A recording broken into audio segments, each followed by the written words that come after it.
Assalamualaikum warahmatullahi wabarakatuh. Salam sejahtera buat kita semua. Mahasiswa sekalian, terima kasih Anda hadir di pertemuan terakhir ya. Ini perpisahan kita. Jadi kalau yang bawa minum, bawa snack, silakan sambil dinikmati. Santai aja. Hari ini Anda nggak usah presentasi saya. Jadi pada hari ini saya akan presentasi 3 hal.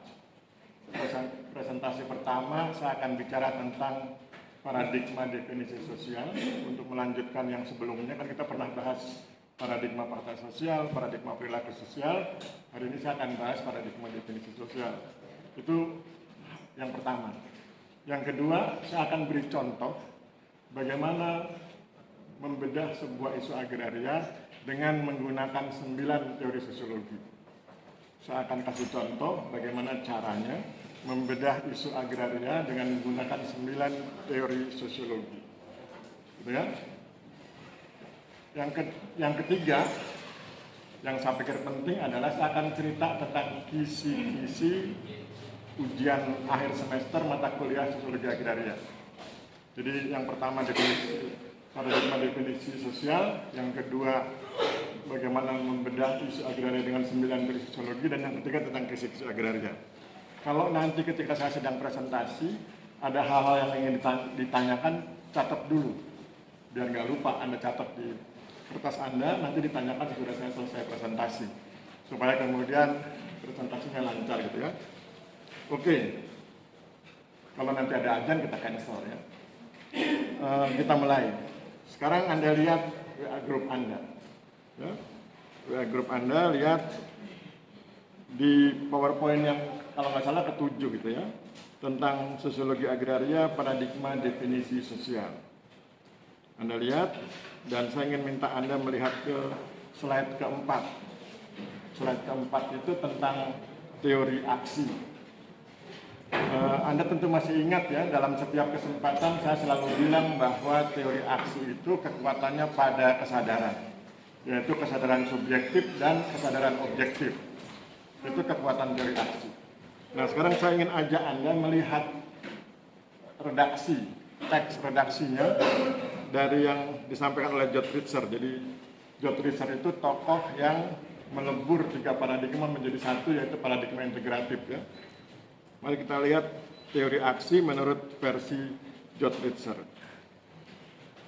Beliau mengatakan tindakan manusia muncul dari kesadarannya sendiri sebagai subjek dan dari situasi eksternal dalam posisinya sebagai objek. Kalimat yang pertama ini menunjukkan bahwa apa yang kita diskusikan sudah betul ya, bahwa teori aksi itu kekuatannya pada kesadaran sebagai subjek dan kesadaran sebagai objek. Saya kemudian gunakan istilah kesadaran subjektif dan kesadaran objektif. Sebagai subjek, manusia bertindak atau berperilaku tertentu dengan maksud untuk mencapai tujuan-tujuan tertentu. Itu logis, setiap orang pasti ingin mencapai tujuan tertentu. Kemudian, dalam bertindak, manusia menggunakan cara, teknik, prosedur, metode, serta perangkat yang diperkirakan cocok untuk mencapai tujuan. Itu kita sering gunakan istilah instrumen ya, setiap orang punya instrumen. Masyarakat punya instrumen kesejahteraan dan lain sebagainya. Kemudian kelangsungan tindakan manusia dibatasi oleh kondisi yang tak dapat diubah dengan sendirinya. Ya, misalnya kalau Anda bicara tentang bagaimana memanfaatkan atau mengoptimasi pertanian di kawasan kars, itu kan dibatasi oleh kondisi yang tak dapat diubah. Kars, kawasan kapur, kawasan yang sulit air permukaan, tapi di bawahnya ada sungai bawah tanah gitu ya. Itu yang dimaksud dengan tak dapat diubah dengan sendirinya. Kemudian manusia memilih, menilai, dan mengevaluasi tindakan yang telah sedang dan akan dilakukannya. Saya pikir logis setiap orang begitu. Kemudian ukuran-ukuran, aturan, atau prinsip-prinsip moral akan timbul pada saat pengambilan keputusan. Oke, itu redaksi teori aksi yang diajarkan oleh George Ritzer. Saya pikir yang disampaikan George Ritzer itu relevan dengan yang kita diskusikan. Bahwa teori aksi itu kekuatannya pada kesadaran subjektif dan kesadaran objektif. Kesadaran subjektif ketika dia memutuskan, mengambil keputusan, berinisiatif mengambil keputusan. Kesadaran objektif ketika ia melaksanakan keputusan orang lain. Ya, itu. Kemudian Kita lihat ke slide berikut, slide ke-7. Slide ke-7 tentang teori interaksi simbolik, atau beberapa pakar menggunakan istilah teori interaksionisme simbolik. Selama ini kita berpandangan, kita mendiskusikan bahwa teori interaksi simbolik itu kekuatannya pada makna. Bahwa masing-masing pihak memaknai sesuatu sesuai dengan versinya masing-masing. Mari kita lihat redaksi kalimatnya menurut Jotritzer. Manusia bertindak terhadap sesuatu berdasarkan makna-makna yang ada pada sesuatu itu bagi mereka. Itu yang saya bilang versinya masing-masing. Ya. Kemudian makna tersebut berasal dari interaksi sosial seseorang dengan orang lain. Jadi ketika berinteraksi dengan orang lain itu bisa menimbulkan makna tertentu. Kemudian makna-makna tersebut disempurnakan di saat proses interaksi sosial berlangsung. Saya sering kasih contoh misalnya ketika masyarakat diberitahukan tentang pentingnya menghormati dokumen. Pentingnya menghormati dokumen. Karena kan selama ini masyarakat kalau bertransaksi tanah, dia cenderung mengabaikan dokumen. Karena saling percaya, serahkan uang, selesai. Nggak ada kwitansi, nggak ada surat yang dikasih meterai, nggak ada akta jual beli. Saling percaya. Maka kemudian ketika Anda ngomong ke masyarakat, Bapak Ibu sekalian, tolong hormati dokumen. Buat bukti kalau sedang bertransaksi. Mereka akan bilang apa di makna awal? Beban. Menghormati dokumen itu beban buat mereka. Bikin repot. Selesai. Itu namanya makna awal. Maka kemudian Anda memberikan penjelasan. Misalnya Anda perlihatkan video atau foto atau informasi atau berita di koran atau di televisi. Bapak Ibu sekalian, ini loh contoh seseorang yang bidang tanahnya kemudian digugat oleh orang lain, yang orang lain itu punya alat bukti, sedangkan yang bersangkutan tidak punya alat bukti. Kemudian dia kalah di pengadilan dan kehilangan tanahnya. Itu kan kemudian menyadarkan masyarakat, kalau gitu alat bukti penting. Anda perhatikan maknanya berubah. Makna awal, menghormati alat bukti beban, begitu dikasih tahu informasi itu, maknanya berubah. Alat bukti itu penolong, pelindung, penting buat dia. Anda lihat perubahannya, jadi makna awal dengan makna akhir bisa berubah karena ada effort, ada usaha, ada intervensi dari pihak lain untuk mengubah makna tersebut. Ya, itu yang dimaksud dengan teori interaksi simbolik atau teori interaksionisme simbolik yang dijelaskan oleh Jotritzer di slide ke-7. Ya. Sekarang kita masuk ke teori terakhir di slide ke-10. Selama ini saya bilang kepada Anda bahwa kalau teori fenomenologi itu kekuatannya pada norma. Norma ada beraneka ragam, tapi kemudian kita fokus ke norma sosial. Saya bilang norma sosial itulah yang mempertemukan para pihak ketika berinteraksi. Kata kuncinya adalah pada norma, khususnya norma sosial. Sekarang mari kita lihat apa yang disampaikan Jotritzer tentang teori fenomenologi. Menurut Jotritzer, teori fenomenologi itu isinya adalah norma sosial yang mengendalikan tindakan para aktor. Kita paham ya, norma sosial yang mengendalikan tindakan para aktor. Aktor itu para pihak. Ya. Jadi para pihak itu ketika berinteraksi dikendalikan oleh norma, yaitu norma sosial. Misalnya, bagaimana mereka bisa berkomunikasi dengan baik? Harus saling menghormati, menjaga etika, sopan santun, tata krama, dan lain sebagainya. Itu berarti norma sosial yang mengendalikan tindakan para aktor. Dan yang memantapkan struktur sosial. Memantapkan struktur sosial itu artinya struktur sosialnya tetap ada elit, middle class, grassroots. Nah itu kemudian tidak terjadi perubahan drastis karena tidak terjadi konflik. Ya. Misalnya kalau grassroots lawan elit itu kan konflik. Jadi tidak terjadi konflik antar para pihak. Itu yang disebut sebagai memantapkan struktur sosial. Sesungguhnya norma sosial tadi itu sesungguhnya merupakan hasil interpretasi para aktor terhadap kejadian-kejadian yang dialaminya. Jadi norma sosial itu dibangun juga berdasarkan kejadian-kejadian sebelumnya. Bagaimana sih caranya supaya komunikasi itu baik? Harus saling menghormati, harus sopan, harus penuh etika, gitu ya. Itu penjelasan dari Jotritzer. Itulah yang dimaksud dengan teori fenomenologi. Jadi dengan demikian selesai tentang paradigma definisi sosial. Kalau tentang asal-usul teorinya nanti Anda baca sendiri. Ya. Jadi selesai. Materi 1 selesai, saya sudah jelaskan pada Anda tentang teori tentang paradigma definisi sosial. Sekarang saya akan jelaskan pada Anda atau memberi contoh pada Anda bagaimana membedah sebuah isu dengan menggunakan 9 teori sosiologi. Saya akan contohkan bagaimana membedah sebuah isu, isunya sama, tapi dibedah dengan menggunakan 9 teori sosiologi. Isu yang saya pilih adalah isu yang nanti berhubungan dengan pertemuan kita di semester 4. Ya. Semester 4 kita akan bertemu dalam mata kuliah reforma agraria. Maka kemudian isu yang saya pilih adalah reforma agraria. Reforma agraria di mana? Di tempat yang saya paling akrab, yaitu reforma agraria di Kelurahan Pucung, Kapanewon Gede Subuh, Kabupaten Gunung Kidul. Kenapa saya bilang akrab? Karena saya mendampingi mereka sejak tahun 2021 sampai hari ini. Insya Allah nanti tanggal 21 Desember ketika Anda sedang ujian, saya akan berkunjung ke desa itu untuk melakukan pelatihan penguatan identitas desa atau identitas kelurahan. Oke, itu isunya. Jadi isunya adalah reforma agraria di Kelurahan Pucung, Kapanewon Gede Subuh, Kabupaten Gunung Kidul. Kalau Anda mendengar kata reforma agraria, berarti Anda paham ada 2 sisi yang dilakukan. Sisi pertama penguatan aset, sisi kedua pemberian akses.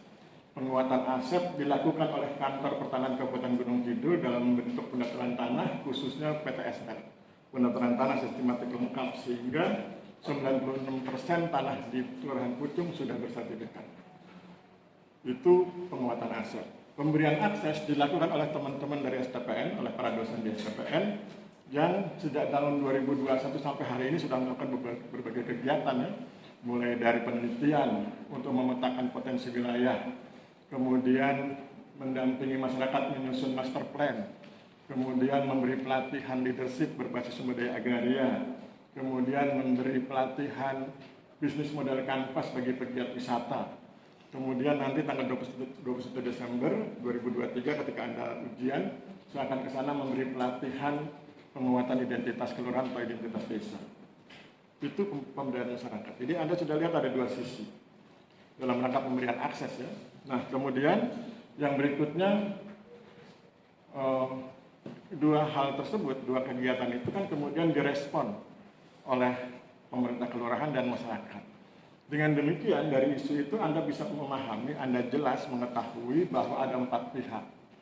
Ada 4 pihak, yaitu Kantor Pertanahan Kabupaten Gunung Kidul, STPN, pemerintah Kelurahan Pucung, dan masyarakat Pucung. Selesai. Sekarang kita akan bedah dengan menggunakan 9 teori. Pertama, kita bedah dengan teori struktural fungsional. Teori struktural fungsional keywordnya adalah, kata kuncinya adalah sinergi, sintesa energi, kerjasama para pihak. Maka kemudian yang harus Anda jelaskan kalau menggunakan teori struktural fungsional adalah peran para pihak. Siapa mengerjakan apa. Maka kemudian Anda jelaskan, misalnya kantor pertanahan mengerjakan, tadi yang saya sudah bilang itu, penguatan aset dalam bentuk pendaftaran tanah, khususnya pendaftaran tanah sistematik lengkap, sehingga berhasil mensertifikatkan 96% bidang tanah di Kelurahan Pucung.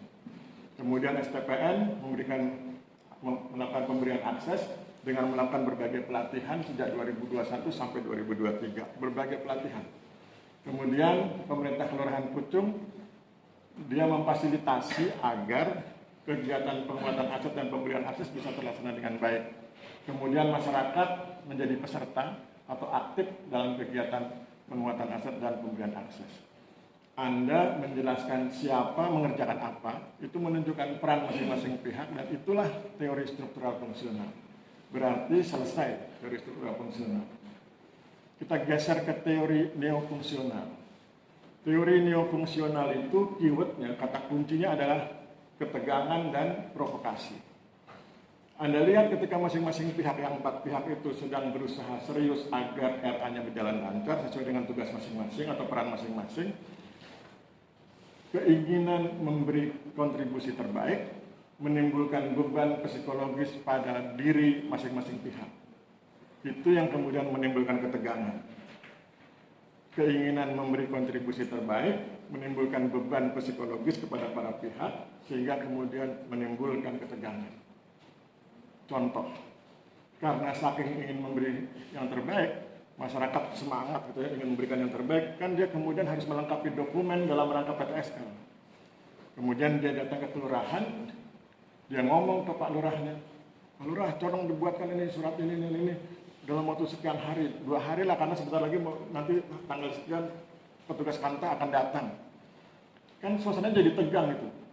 Pak Lurah merasa dipaksa, sementara masyarakat juga merasa bahwa itu memang harus begitu. Kan menimbulkan ketegangan antara Pak Lurah dengan masyarakatnya. Ya, itu yang sama sebagai menimbulkan ketegangan. Begitu juga di level Kantah dan STPN. Itu masing-masing bisa menimbulkan ketegangan. Kantah nanti merasa masa bodoh dengan pembedaan masyarakat. STPN nanti kalau gitu terserah aja soal PTSL. Nah, padahal itu kan seharusnya saling mendukung. Nah, ketika Anda menjelaskan potensi terjadinya ketegangan dari masing-masing pihak, itu berarti Anda sedang menerapkan teori neofungsional. Maka kemudian Anda jelaskan bahwa ketegangan itu tidak berlanjut karena kemudian diatasi melalui rapat koordinasi, pertemuan 4 pihak, ya. Ketegangan bisa turun. Atau kemudian sekali waktu teman-teman dari Kantah turun menjelaskan ke Pak Lurah, oh yang ini surat ini perlu dibuat, yang ini nggak usah aja. Dan seterusnya, begitu juga pemberdayaan masyarakat. Ya. Teman-teman dosen datang ke lapangan untuk meredam ketegangan. Itu, maka kemudian kalau itu sudah Anda jelaskan, dan nanti Anda jelaskan bahwa misalnya di realitasnya, kenyataannya di sana kan tidak terjadi provokasi. Cuma ada ketegangan tapi tidak terjadi provokasi. Dan ketegangan itu diatasi dengan pertemuan, dengan rapat koordinasi. Ya. Nah, itu kemudian kalau itu Anda jelaskan, itu berarti selesai. Teori neofungsional digunakan untuk membedah isu reforma agraria. Kemudian kita geser ke teori konflik. Ke teori konflik itu kan kekuatannya adalah, keywordnya adalah kepentingan dan kewenangan. Maka Anda jelaskan tentang kepentingan masing-masing pihak dan kewenangan masing-masing pihak. Misalnya Kantah, kewenangannya apa? Kewenangannya penguatan aset. STPN, kewenangannya apa? Pemberdayaan masyarakat. Kemudian pemerintah kelurahan, kewenangannya apa? Memfasilitasi kegiatan. Masyarakat, kewenangannya apa? Berpartisipasi dalam kegiatan. Kewenangannya berbeda. Dalam teori konflik, kewenangan yang berbeda bisa menimbulkan konflik. Kewenangan selesai, kita lihat kepentingan. Karena berbeda kewenangan, tentu berbeda kepentingan. Bagi teman-teman di Kantah, kepentingannya adalah PTSL harus sukses, karena itu bagian dari prestasi mereka. Ada dashboard untuk menunjukkan prestasi Kantah. Itu kepentingan mereka. Ya. PTSL harus sukses, penguatan aset harus. Teman-teman STPN juga gitu, kami para dosen punya kepentingan bahwa akreditasi STPN harus baik, harus unggul. Setiap perguruan tinggi kan wajib menjalankan tridharma perguruan tinggi.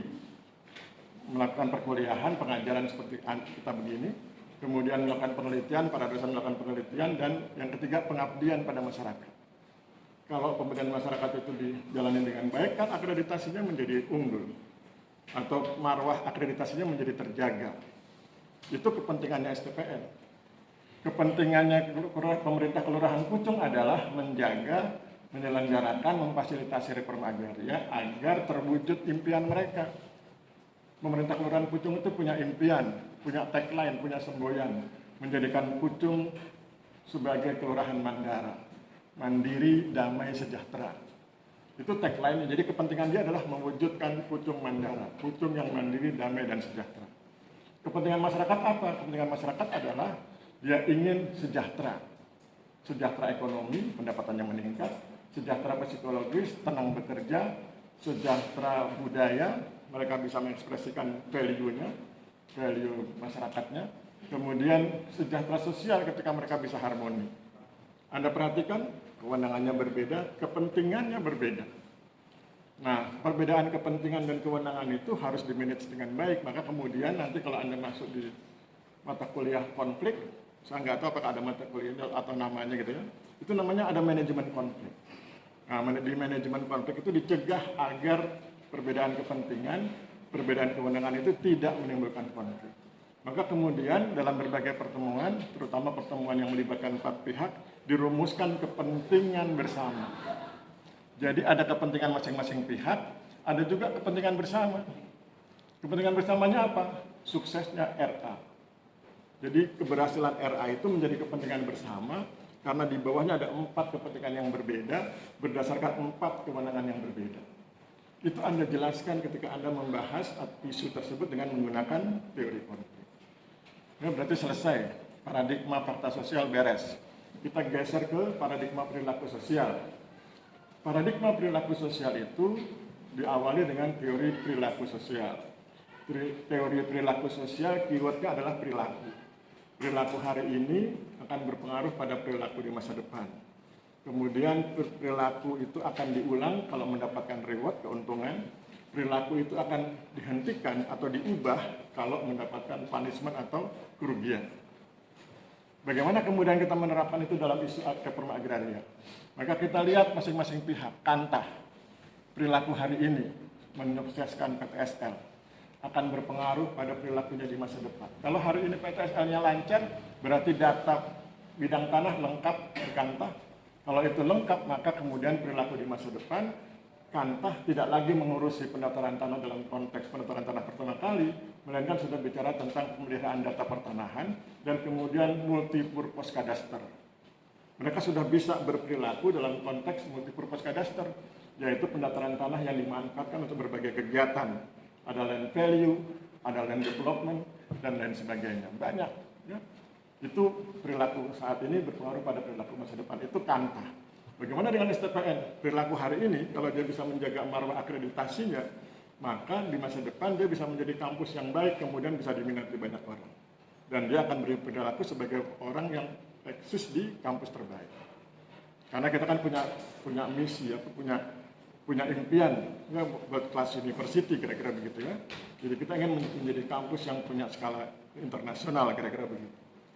Nah itu, Anda sudah lihat perilaku hari ini berpengaruh pada perilaku masa depan. Itu Kantah dan STPN. Bagaimana dengan pemerintah Kelurahan Pucung? Perilaku hari ini ketika mereka mendukung memfasilitasi RA itu akan berdampak pada perilakunya di masa depan ketika dia tidak lagi bercita-cita ingin mewujudkan Mandara, tapi justru mengoptimasi Mandara. Pucung yang mandiri dan beda. Kalau sekarang kan cita-citanya ingin mewujudkan. Kalau nanti sudah didukung kan kemudian mereka tinggal mengoptimasi, meningkatkan kemanfaatan dari Pucung yang mandiri dan beda sejahtera itu. Masyarakat juga begitu. Kalau hari ini mereka bisa terlibat dalam kegiatan dan mereka kemudian bercita-cita sejahtera, di masa depan mereka tinggal mengoptimasi kesejahteraannya. Jadi Anda bisa lihat perilaku hari ini berdampak pada perilaku di masa depan. Itu teori perilaku. Sekarang kita pindah ke teori pertukaran sosial. Teori pertukaran sosial, kata kuncinya adalah pertukaran. Apa yang dipertukarkan? Reward and punishment. Contoh, kalau pemerintah kelurahan memberi layanan terbaik pada masyarakat dalam konteks penyiapan dokumen atau berkas dalam rangka PTSL, itu kan berarti kalau dia memberi pelayanan terbaik, berarti masyarakat kan mendapat reward, mendapat keuntungan dari pelayanan tersebut. Nah, reward itu akan dipertukarkan dengan reward pula. Kita cancel sebentar ya, nanti kita lanjutkan. Kita sampai di teori pertukaran sosial.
Kita lanjutkan ya. Tadi di teori pertukaran sosial. Tadi saya sudah kasih contoh kalau pemerintah kelurahan melayani dengan baik, berarti masyarakat merasa mendapat reward dari pemerintah kelurahan. Begitu juga sebaliknya, kalau dia mendapat reward, maka masyarakat kan tentu ingin memberi reward juga kepada pemerintah kelurahan. Oleh sebab itu nanti berikutnya, masyarakat akan bersedia mengikuti segenap petunjuk pemerintah kelurahan, mengikuti segenap ketentuan pemerintahan kelurahan, termasuk apa yang kita sering kenal dengan istilah pologoro. Ya. Pologoro itu kan pungutan yang ditarik dari masyarakat untuk pemerintah kelurahan dalam rangka membiayai pengadministrasian kegiatan. Namanya pologoro itu ya. Itu mereka happy. Mereka happy ngasih pologoro karena mereka merasa happy ketika dilayani dengan baik. Perhatikan, reward dibalas dengan reward. Reward dari pemerintah kelurahan dibalas dengan reward pula dari masyarakat. Keuntungan dibalas dengan keuntungan. Dan itu nanti begitu juga pada 4 pihak yang lain. Ya. Kantah kepada STPN, STPN kepada Kantah, dan kepada pokoknya 4 pihak itu saling memberikan reward. Dan dalam realitasnya memang di lapangan tidak ada yang memberi punishment. Jadi semua berusaha memberikan reward. Ya. Itu di teori pertukaran sosial. Sekarang kita bergeser ke teori pilihan rasional. Teori pilihan rasional itu keywordnya 3. Jadi kalau yang lain mungkin keywordnya cuma 1 atau 2. Di teori pilihan rasional keywordnya ada 3, agak relatif banyak ya. Yang pertama preferensi, prioritas. Mana yang didahulukan, mana yang belakangan. Yang kedua ekspektasi, harapan. Kalau begini akan begini. Maka di situ mainnya logika, rasionalitas. Kemudian yang berikut adalah maksimalisasi keuntungan atau maksimalisasi reward. Anda lihat bedanya, kalau di teori perilaku sosial, reward and punishment-nya bagi yang bersangkutan. Saya ulang kalimatnya, kalau di teori perilaku sosial, reward and punishment-nya bagi yang bersangkutan. Bagi masing-masing pihak ada reward and punishment. Sedangkan di teori pertukaran sosial, reward and punishment-nya itu dipertukarkan. Sedangkan di teori pilihan rasional, punishment-nya nggak dibahas. Yang dibahas hanya reward, karena bicara tentang prioritas, preferensi, dan ekspektasi, tujuannya adalah maksimalisasi keuntungan atau maksimalisasi reward. Ya? Nah, mari kita letakkan teori pilihan rasional itu ke dalam reforma agraria. Maka Anda akan bisa lihat bahwa apabila keempat pihak itu, Kantah, STPN, pemerintah kelurahan Pucung, masyarakat Pucung, memposisikan reforma agraria sebagai prioritas bagi sesuatu yang harus dilaksanakan, harus diutamakan, karena kunci prioritas itu kan diutamakan. Ketika mereka berempat itu sepakat untuk menjadikan reforma agraria sebagai sesuatu yang diutamakan, maka itu nanti ada ekspektasinya, ada harapannya, ada logikanya, ada rasionalitasnya. Apa itu? Kalau reforma agraria mereka bisa laksanakan dengan baik, berarti akan terjadi penguatan aset, bidang-bidang tanah mereka itu menjadi kuat, menjadi milik mereka, alat buktinya kuat, tidak mudah diserobot oleh pihak lain, dan kemudian mereka bisa mengakses tanahnya dengan baik. Mengakses tanah itu bisa menggarap tanahnya dengan baik, mau dijadikan bisnis atau dijadikan usaha pertanian silahkan. Nah, itu kan karena pemberian akses. Jadi itu logikanya, dan kalau itu kemudian dikerjakan, maka nanti ada maksimalisasi keuntungan. Apa itu? Ya itu sesuai dengan kepentingan masing-masing. Bagi Kantah, maksimalisasi keuntungannya adalah prestasi, PTSL-nya lancar, dashboard-nya posisinya bagus.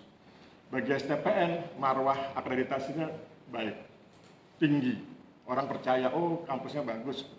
Tidak seperti Menara Gading ya, hanya banyak ngomong tapi nggak manfaat buat masyarakat. Kemudian bagi pemerintah kelurahan Pucung mandarannya bisa terwujud. Maksimalisasi keuntungan. Bagi masyarakat, kesejahteraannya bisa terwujud. Ini kan Anda tahu ya, tadi saya sudah bilang, sejahtera ekonomi, sosial, budaya, dan apalagi tadi. Psikologis ya, selesai. Nah kalau Anda jelaskan itu sudah masuk penjelasan atau Anda sudah dianggap lengkap menjelaskan bagaimana teori pilihan rasional membedah isu agraria. Berarti selesai paradigma perilaku sosial. Sekarang kita geser ke paradigma definisi sosial. Kita mulai dengan teori aksi. Teori aksi itu kekuatannya pada kesadaran. Kesadaran itu ada 2, subjektif dan objektif. Sekarang kita langsung lihat kasusnya. Kapan Kantah berkesadaran subjektif?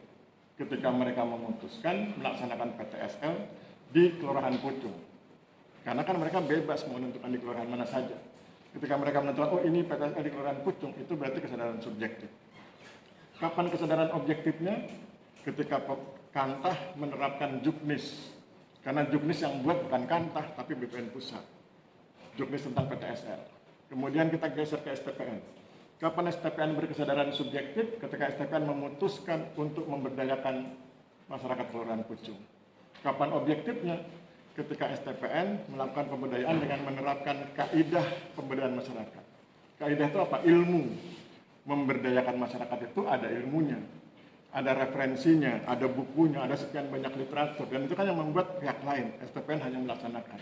Ya, gitu. Bagaimana dengan pemerintah Kelurahan Pucung? Kapan subjektif? Ketika mereka memutuskan untuk mendukung RA. Kapan objektifnya? Ketika mereka tunduk pada ketentuan Kantah dan STPN. Tunduk pada ketentuan Kantah dalam rangka penguatan aset. Tunduk pada ketentuan STPN dalam rangka pemberdayaan masyarakat. Bagaimana dengan masyarakat? Masyarakat berkesadaran subjektif ketika mereka memutuskan untuk ikut serta, dan kapan berkesadaran objektif? Ketika mereka tunduk pada tiga pihak.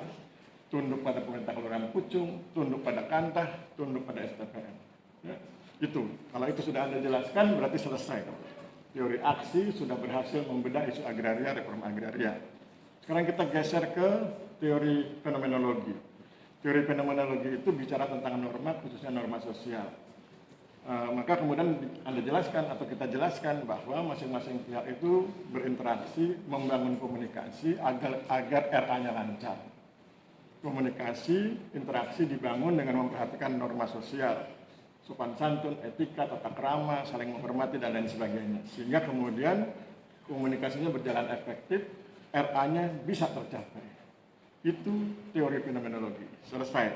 Kita pindah ke yang terakhir, teori interaksi simbolik, bahwa masing-masing pihak memaknainya berbeda tentang kegiatan itu. Tadi saya sudah bilang ya, bagi Kantah maknanya adalah prestasi. Karena kalau dia PTSL-nya lancar kan dia prestasi, dashboardnya hebat, kepala kantornya bisa jadi kakanwil. Bagi STPN, maknanya apa? Marwah STPN-nya. Harga diri STPN sebagai perguruan tinggi yang punya tridharma itu. Bagi pemerintah Kelurahan Pucung, apa ininya maknanya? Maknanya adalah itu bisa memacu mereka sebagai instrumen untuk mewujudkan Pucung Mandara, mandiri, damai, dan sejahtera. Bagi masyarakat, RA itu instrumen kesejahteraan. Anda bisa lihat maknanya berbeda. Ya? Nah, itu yang kemudian dianggap Anda sudah selesai dengan menggunakan teori interaksi simbolik untuk membedah isu agraria. Dengan demikian selesai. Kita sudah selesai membedah isu agraria dengan menggunakan 9 teori sosiologi. Dan kalau Anda perhatikan kan mudah ya. Yang penting Anda paham kata kuncinya. Teori struktural fungsional, kata kuncinya sinergi. Teori neofungsional, kata kuncinya ketegangan dan provokasi. Teori konflik, kata kuncinya kepentingan dan kewenangan. Teori perilaku sosial, kata kuncinya perilaku. Perilaku hari ini, mari perilaku masa depan. Teori pertukaran sosial, kata kuncinya pertukaran. Yang dipertukarkan reward and punishment. Teori pilihan rasional, kata kuncinya 3. Preferensi, prioritas, ekspektasi, harapan, dan maksimalisasi keuntungan. Selesai, kita masuk lagi yang teori aksi, kata kuncinya kesadaran, subjektif, objektif. Teori fenomenologi, kata kuncinya norma, terutama norma sosial. Teori interaksi simbolik, kata kuncinya makna. Selesai. Jadi itu cara belajarnya, jadi jangan Anda hafalkan teksnya. Tadi yang saya sampaikan di PowerPoint, kalau Anda hafalkan di PowerPoint itu jadi beban. Itu mengganggu Anda ketika main biliar ya. Bagi main biliar malah harus ingat redaksi kan susah. Tapi kalau cuma sekedar sinergi, kan sambil main biliar kan. Ada Anda yang, siapa yang hobi biliar di sini? Nah, Anda main biliar, gunakan 9 bola kan? Bola pertama struktural fungsional, kemudian konflik, neofungsional gitu. 9 bola selesai, 9 teori kan? Gitu ya? Oke. Review selesai. Sekarang saya ingin menyampaikan materi yang ketiga. Materi yang ketiga itu tentang kisi-kisi ya. Ngantuk. Tentang kisi-kisi soal sosiologi agraria untuk UAS, ujian akhir semester. Yang ingin saya sampaikan adalah soalnya itu jumlah halamannya 2. Jadi ada 2 halaman, kan halamannya kan Anda kalau ujian kan soalnya cuma 1 halaman ya, sedikit sekali, nggak ilmiah itu. Nah, ketemu saya soalnya 2 halaman. Halaman pertama itu kita cancel sebentar ya supaya suaranya nggak benturan.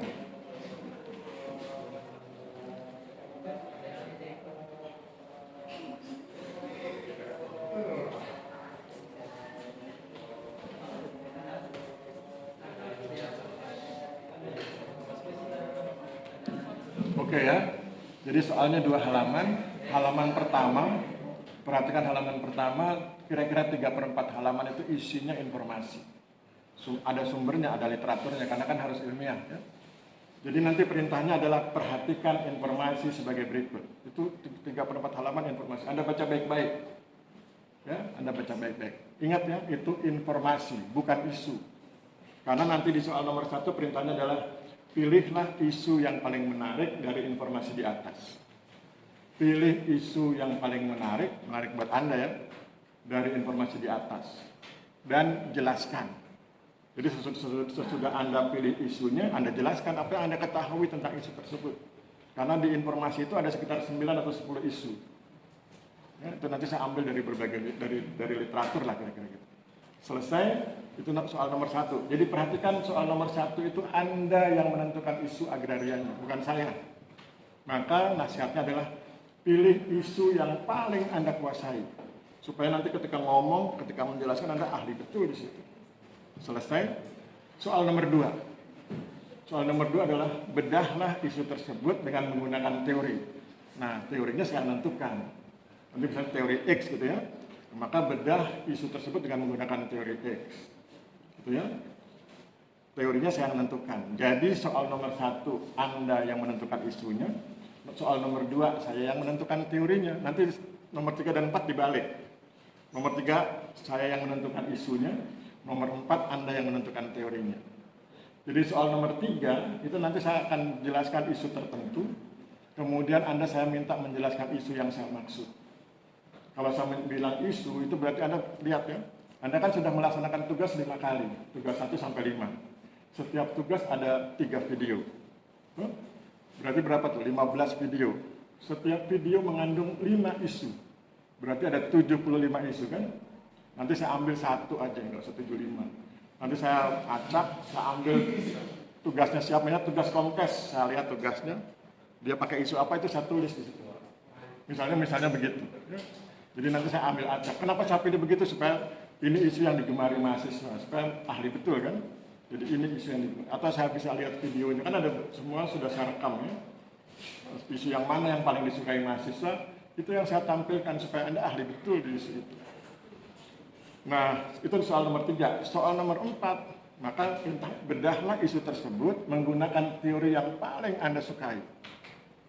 Jadi, bedah isu tersebut dengan menggunakan teori yang paling Anda sukai. Ketika saya bilang teori yang paling Anda sukai, pilih salah satu teori dari 1 sampai 9. Jangan Anda pilih teori yang lain. Jangan kemudian Anda bedah isu agraria dengan teori gravitasi. Oh, nggak ada itu. Jadi, gunakan salah satu teori dari yang 1 sampai 9. Yang tadi saya review itu ya. Begitu. Nah, mudah-mudahan dengan format seperti itu Anda teruji sebagai orang yang sudah belajar sosiologi agraria sehingga kemudian Anda kan kelas A, B, C, D, E, F dengan saya. Kemudian ada kelas lain kan F, G, H, I, J, K, L kalau nggak salah ya. Nah, nanti tinggal Anda ngobrol sama teman yang kelas lain itu. Kamu sosiologi seperti apa? Soalnya seperti apa, nanti kan kalau beda, oh berarti beda, karena dosennya kan beda ya, gitu. Oke, itu materi yang 3 yang saya sampaikan. Sebelum kita bubar, siapa di antara Anda yang ingin bertanya atau ingin komentar? Dipersilakan. Kalau nggak ada yang tanya, berarti saya anggap Anda sudah tahu semua, sudah paham, dan itu yes, alhamdulillah. Ada? Silakan kalau ada yang ingin bertanya. Nggak ada? Kalau nggak ada berarti kita tinggal menunggu hasil ujian ya. Ada? Oke, kalau nggak ada jangan dipaksakan. Nggak ada, kalau nggak ada kita akhiri. Terima kasih. Oh ya, nasihat. Saya selalu ulang nasihatnya. Jangan mencontek. Ya, ingat rumusnya, jangan mencontek, karena kalau Anda mencontek, saya harus bikin nilai E, dan itu paling saya nggak suka. Nanti kan kalau Anda mencontek, itu ada petugas bikin berita acara, dan saya harus terima berita acara itu, dan saya harus kasih nilai E, dan itu hal paling tidak menyenangkan. Saya kan mendidik Anda bukan untuk mendapat nilai E. Saya kan selalu bilang di semua kelas, ayo berjuang agar Anda bisa mendapat IPK minimal 3. Boleh lebih tapi jangan kurang. Oleh sebab itu, nilai mata kuliah usahakan B, gitu ya. Nah, sekaligus ini pesan. Bagi Anda atau sahabat Anda yang hari ini nggak masuk, tolong sampaikan kalau ada tugas yang merasa belum diserahkan ke saya, segera serahkan. Karena nanti itu penting itu, ya. Anda dapat nilai UAS-nya berapa, kemudian saya tambahkan nilai tugas agar kemudian nilainya oke, gitu ya. Saya kan nggak ingin nilai Anda jelek, ya. Begitu. Oke, kalau nggak ada, kita akhiri. Terima kasih. Wabillahi taufiq wal hidayah. Wassalamualaikum warahmatullahi wabarakatuh. Salam sejahtera buat kita semua. Selamat siang dan terima kasih.